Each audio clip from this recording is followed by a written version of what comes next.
Welcome to the Watch Your Language Hub, everyone. Today I'm sharing with you a tool that I share with my clients because this particular tool has been shared with me many years ago from one of my own mentors, and it's helped me so much to find clarity, especially when I find that my garage, the mind, is becoming so full and busy. I can't think properly, I'm not sleeping well, I can't concentrate. It's highly likely I have too many things going on in my garage of the mind. So therefore, this mind map allows us to take things away.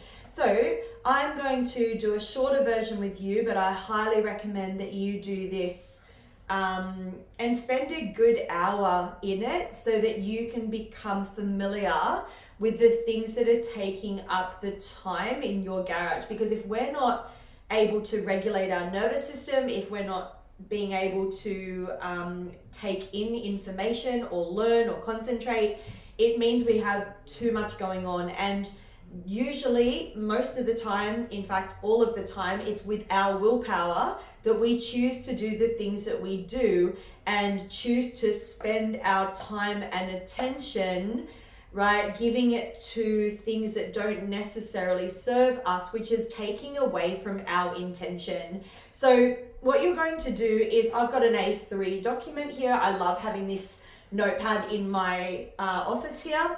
Because I'm a real creative person, I love to draw things down. What you're going to do is draw you, or whatever that looks like, in the middle. And I'm going to show you a bigger version of this when we go into it. And we're going to start to write down the things that unfold in our day, all right? So again, you can do a version of this with me right now, but I'm going to write down straight away yoga, movement. Now I'm just writing these anywhere on this document, so you can see that I'm sort of put myself in the middle, but I'm just writing the things that I do anywhere on this page, right? So yoga, movement, walking dog, might be eating. I've got to eat through my day. That will be separate from like cooking food or preparing food. Driving, I drive to here. I drive to go to the beach. I drive to go to yoga sometimes. So that is going to take up time. Scrolling, like scrolling on our phones, is with our choice. Scrolling being different to Netflix if you watch it, or TV if you watch it. So write that down. I don't watch TV or Netflix, but I can spend a fair bit of time scrolling if I'm unregulated. We don't want to put sleep on there just yet, but scrolling, driving. What else do I do in my day? I work. I do this.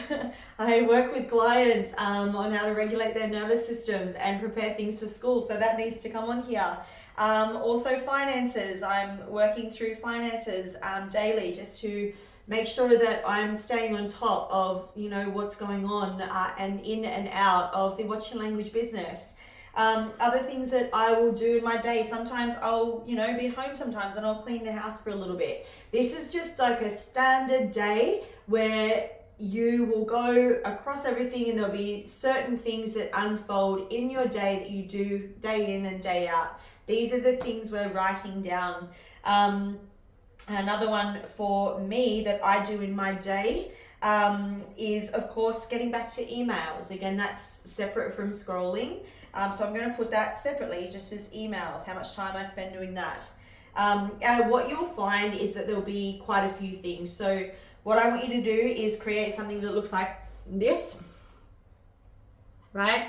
And now what we're going to do is we're going to write down how much time you spend on these things in your day. So be really honest with this.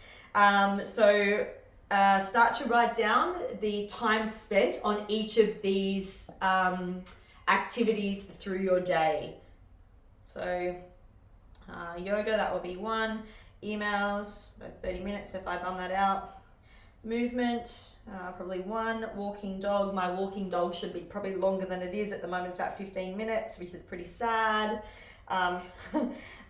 Cooking, I spend do a lot of my cooking on the weekend. I prep a little bit, of course. So I'd say probably about, adding it up in my day, I reckon be about 15 minutes cooking because I pre-prep everything a bit. Eating, I like to take my time. I don't rush that. So that can be anywhere between 30 and 45 minutes. Try to keep the time frames around 30 minutes to an hour so it's easy to add up. Driving, again, that's probably up to about, I'm pretty good with where I'm quite close to where I live. But then again, it can escalate if I go out to the beach and stuff. So I'm going to put an hour into that one. Scrolling, I'm pretty good with that these days. I choose not to scroll a lot. It used to be up there for a bit, but since I've become aware what that does for my nervous system, I'm really, what's the word I'm looking for here? I'm really aware of that does absolutely nothing to serve me. So it's really not a lot these days. I'm going to probably say it's about 30 minutes to an hour. So into that. Work, and this includes my Instagram work as well, creating content and things like that, and to be and seeing clients. I try to keep my work week to about work days to about 4 hours into that space, so that I've got time to do things for myself that I love in between that space. Cleaning, again, probably 30 minutes a day, just tidying things up, keeping the house nice and clean, because obviously when the house is clean, we then have a clear mind as well. And then finances as well. Now, I've written down some times and I'm gonna get you to then add these up while I do it as well. So 1 hour and a half, 2.5, 3, 4, 6, 8, 9, 10, 11, 12, 14, 15. All right, so I've got 14 hours here. I remember when I first did this drill, I was on 21 hours. Now, clearly we all have 24 hours in a day. So maybe you've added up all the things that you're doing and you're like, oh shit, I'm on like 22 hours here. So as I said, I haven't put sleep in there. We should be getting 7 to 8 hours sleep a day. So even if I add 7 onto that, right, I'm going to be leaving myself with 3 hours or so, which is pretty good. So I try to get 8 hours sleep a night. So with this with this mind map, I'm doing pretty good at the moment with the things in my life to leave 2 hours where there's absolutely no time allocated. And this is the time where we let our creativity drop in. This is a time when we can actually see and we can produce and we can move towards the things that really drive us. So for me, that is my writing of my next book, The Perfection Pandemic.